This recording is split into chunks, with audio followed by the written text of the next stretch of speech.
গলদা চিংড়ি কষা করব। তো এই দেখুন একদম বড় বড় সাইজের গলদা চিংড়ি নিয়ে চলে এসেছি অনেকগুলোই।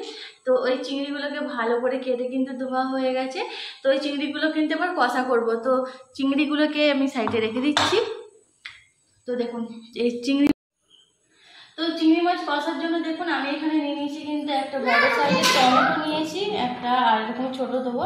আর এই যে এখানে আছে রসুন আছে, আর আছে পেঁয়াজ, অনেকগুলো পেঁয়াজ নিয়ে নিয়েছি, 4টে পেঁয়াজ আছে, আর আছে কাঁচা লঙ্কা। আর দেখুন একদম ঝাল ঝাল করে কষা কষা করে করবো। তো দেখুন পেঁয়াজগুলো কেটে নিচ্ছি।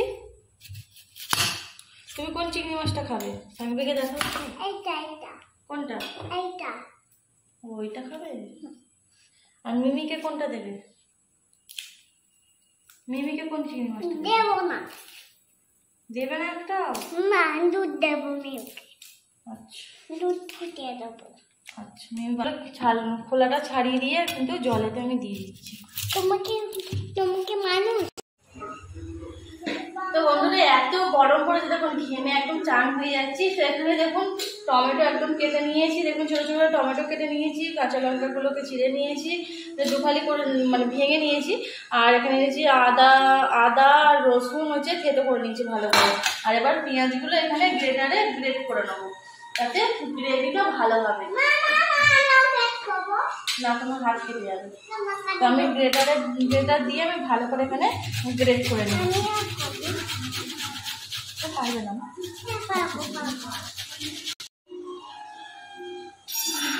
তো পেঁয়াজ মানে গ্রেট করতে করতে কিন্তু একদম খারাপ হয়ে গেছে। দেখুন ঘাম দিয়ে অবস্থা খারাপ, এত গরম আজকে, এত পরিমাণে গরম। তো দেখুন আমি এখানে কিন্তু কড়াই বসিয়ে দিয়েছি, আর কড়াইয়ের মধ্যে দিয়ে দিচ্ছি এখানে তেল।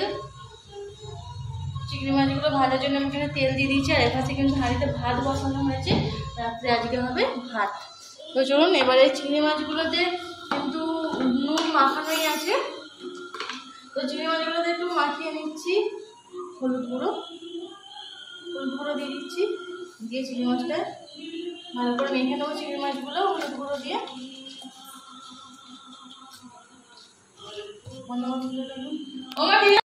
তো এখানে তেল কিন্তু দেখুন একদম ভালো করে গরম হয়ে গেছে। আর তেলের মধ্যে দিয়ে দিচ্ছি আমি একটুখানি হলুদ গুঁড়ো যাতে না ছেটকায়। আর চিংড়ি মাছগুলো কিন্তু এবার আস্তে আস্তে একটা একটা করে দিয়ে দেবো, দিয়ে ভালো করে ভেজে নেবো। কাঠি দেওয়া থাকলে ভালো হতো, চিংড়ি মাছটি কাঠিটা আনা হয়নি। ভেজে নেবো চিংড়ি মাছগুলো। আর চিংড়ি মাছের সাইজগুলো তো দেখুন কত বড় বড় চিংড়ি মাছগুলো। তো চলুন দুদিকটা ভালো করে একদম লাল লাল করে চিংড়ি মাছটা ভেজে নেওয়া যায়। চিংড়ি মাছগুলো কিন্তু এক পিঠটা ভাজা হয়ে গেছে, আর এবার একদিকটা উল্টে দিচ্ছি। না দেখুন এবার এক পিঠটা ভাজা হয়ে গেছে, এদিকটা উল্টে দিচ্ছি।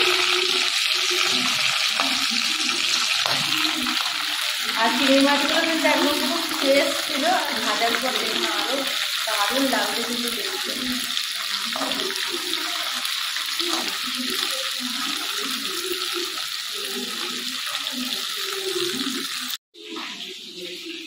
তো দেখুন এখানে কিন্তু চিংড়ি মাছ ভাজা একদম কিন্তু কমপ্লিট হয়ে গেছে। দু পিঠটা কত সুন্দরভাবে কিন্তু ভেজে নিয়েছি। আর চিংড়ি মাছের সাইজগুলো বাসে কিন্তু চিংড়ি মাছ ভাজাটা আমার আটকাচ্ছে করতে দেবে না। চিংড়ি মাছ ভাজা কিন্তু হয়ে গেছে, দু পিঠে কিন্তু একটু ভালোভাবে ভেজে নিয়েছি। আর চিংড়ি মাছের সাইজগুলো যাচ্ছে ভাজার পর কিন্তু অসাধারণ লাগছে চিংড়ি মাছগুলোকে। আর যারা চিংড়ি লাভার তাদের কাছে তো এই ভিডিওটা দেখা মাত্রই কিন্তু জিভে জল চলে আসবে।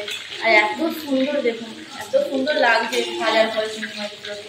তো প্রথমে এই 6টা চিংড়ি মাছ ভেজে নিয়েছি, এখনো কিন্তু 6টা চিংড়ি মাছ আছে যেটা এখনো ভাজতে। আমি ভিডিও করলেই তোকে বলতে হবে, এখানে ভিডিও বন্ধ করে দেবো, চলে যাবি তুই। তো দেখুন ওই তেলের মধ্যে কিন্তু আর বাকি চিংড়ি মাছগুলো ভেজে নেবো। একটা একটা করে আমি দিয়ে দিচ্ছি কড়াতে।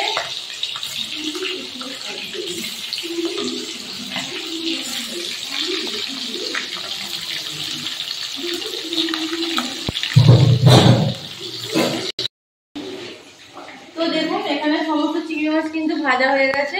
দিয়ে বাকি লাস্টে যে চিংড়ি মাছগুলো ভাজতে দিয়েছিলাম সেগুলোও কিন্তু ভাজা হয়ে গেছে, ওইগুলো আমি তুলে নিচ্ছি।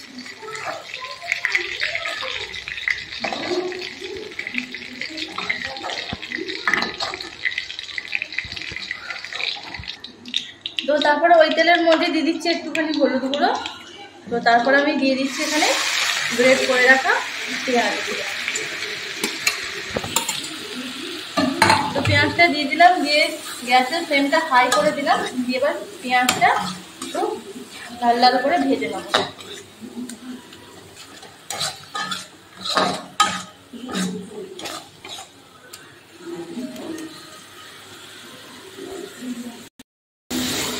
তো দেখুন পেঁয়াজটা একটু লাল লাল করে ভাজা হয়ে গেছে। এখানে কিন্তু আজকে বেশি তেল ইউজ করছি না, যেটুকু মাছ ভাজা যেটুকু একটুখানি তেল বেঁচে ছিল সেই তেলেই কিন্তু আমি করছি। তো তারপরে দেখুন এখানে দিয়ে দিলাম আদা, রসুন, টমেটো, কাঁচা লঙ্কা সমস্ত কিছু কিন্তু এখানে দিয়ে দিয়েছি। দিয়ে একটু নাড়াচাড়া করে দিচ্ছি।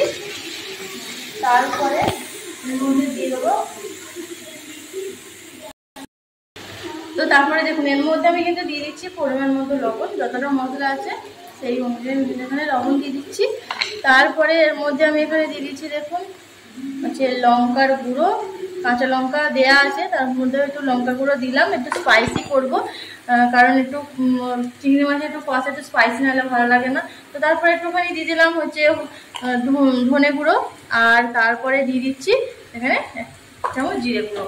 তো দিয়ে সমস্ত মশলা কিন্তু এখানে কষিয়ে নেবো। তো গ্যাসের ফ্লেমটাকে আমি হাই করে দিয়েছি। দিয়ে এবার মশলাটা কিন্তু এবার ভালো করে কষিয়ে নিয়ে আসলাম।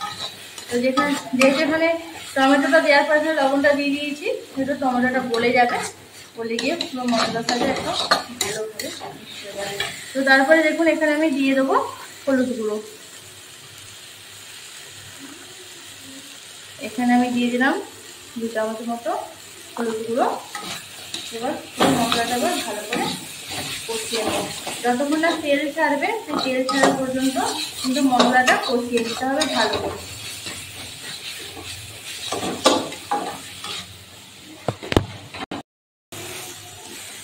তো দেখুন এখানে টমেটোটা কি সুন্দর গলে গেছে। জাস্ট 1 মিনিট মতো আমি এখানে কষিয়েছি মশলাটা, আর হচ্ছে টমেটোগুলো কিন্তু একদম গলে গেছে। আর যেহেতু টমেটো গলে গেছে সেই জন্য কিন্তু দেখুন জল দিতেও এখনো পর্যন্ত লাগেনি। সেই টমেটো গলে গেছে সেই এখনো যেতেই একদম মানে মশলাটা একদম পুরো গ্রেভি এখনো হয়ে গেছে, এখনো পর্যন্ত একটু আমি জল অ্যাড করি। তো ভালো করে এটা কষিয়ে নেবো। দিয়ে দেবো একটুখানি অল্প পরিমাণে একটু জল দিচ্ছি। এবার মশলাটা এবার ভালো করে কষাতে থাকবে, একটু টাইম নিয়ে কষাতে হবে। তেলটা ছেড়ে গেলে কিন্তু তারপরে চিংড়ি মাছগুলো অ্যাড করে দেবো।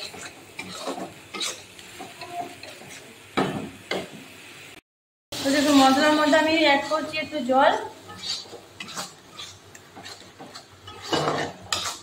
দেখুন গ্রেভিটা দেখুন কত সুন্দর হয়েছে।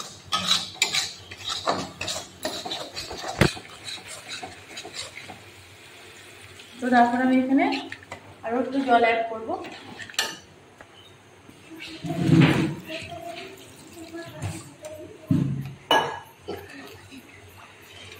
তো দেখুন জল অ্যাড করে দিলাম।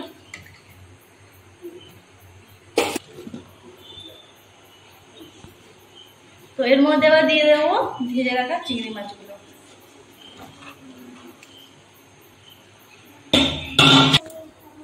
তো ভেজে রাখা চিংড়ি মাছগুলো এখানে দিয়ে দিয়েছি। দিয়ে এটা ফোটার জন্য অপেক্ষা করব।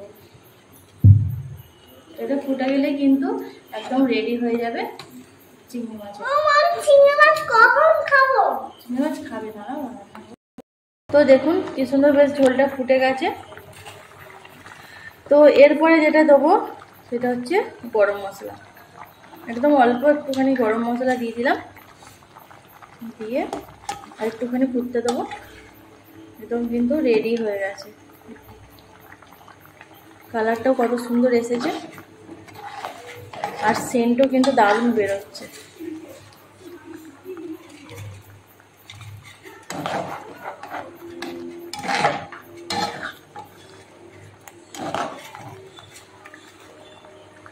আর কারা কারা চিংড়ি মাছ খেতে ভালোবাসেন অবশ্যই কিন্তু আমাকে কমেন্ট করে জানাতে ভুলবেন না।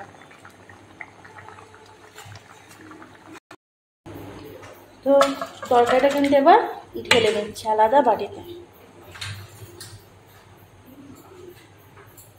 তো গাইস দেখুন কালারটা কত সুন্দর হয়েছে।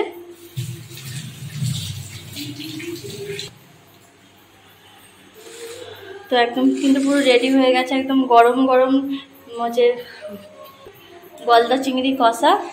তো এটা ভাত রুটি সবার সাথে কিন্তু খেতে দারুণ লাগবে। তো হচ্ছে রান্না তো কমপ্লিট হয়ে গেল, তো টেস্ট করতে দেওয়া হচ্ছে দাদাকে। দাদা খাচ্ছে রুটি দিয়ে। কেমন হয়েছে?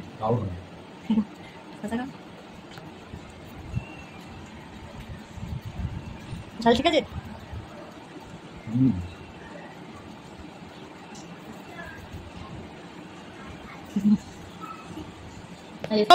তুমি কি খাবে?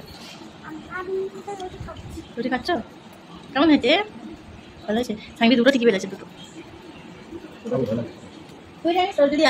তোর যদি অ্যালার্জি ভয় থাকে তাহলে খাবি না, যদি ভাবি যে খেলে কিছু হবে না খা, তোর ব্যাপার। আমরা কি বলবো বল? নাকি অ্যালার্জি যত সব নাটক। খাওয়া যায় ঠিকই, মানে প্রথম দিকে খাওয়া খাইনি, এবার না ওর অ্যালার্জি বের অন্য সময় খায় যদি কি আর হবে। একটাই খাওয়া বেশি খাবি, অ্যালার্জি বেলে কম করবে। দেখে আমাকে দেখছে, মামা খাওয়া দিচ্ছে, মামা খাওয়া দিচ্ছে। আইসক্রিমটা কি হলো? ডিম খেয়ে নিয়েছে?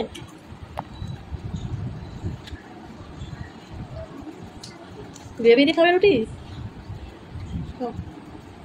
আমার মেয়ের খাওয়াটা দেখাও, কত বড় রুটিটা ছিঁড়েছে। আমি অনেক বড় রুটি ছিঁড়েছি। কেমন আছে মামা? চিংড়ি মাছ।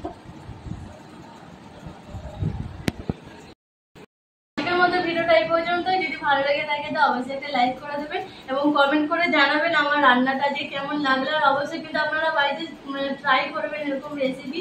ভাত রুটি সবার সাথেই কিন্তু জাস্ট জমে যাবে, আপনার ফ্যামিলি সবাই একদম হাত চেটে খেতে খাবে। তো এই যে দাদা খেয়ে রেখে দিয়েছে, বাকিটা আমি খাবো এবার। তো সবাইকে টাটা, বাই বাই। ও তুমি খাবে? আচ্ছা ঠিক আছে, খাও। সবাইকে বাই করে দাও। বাই বাই না।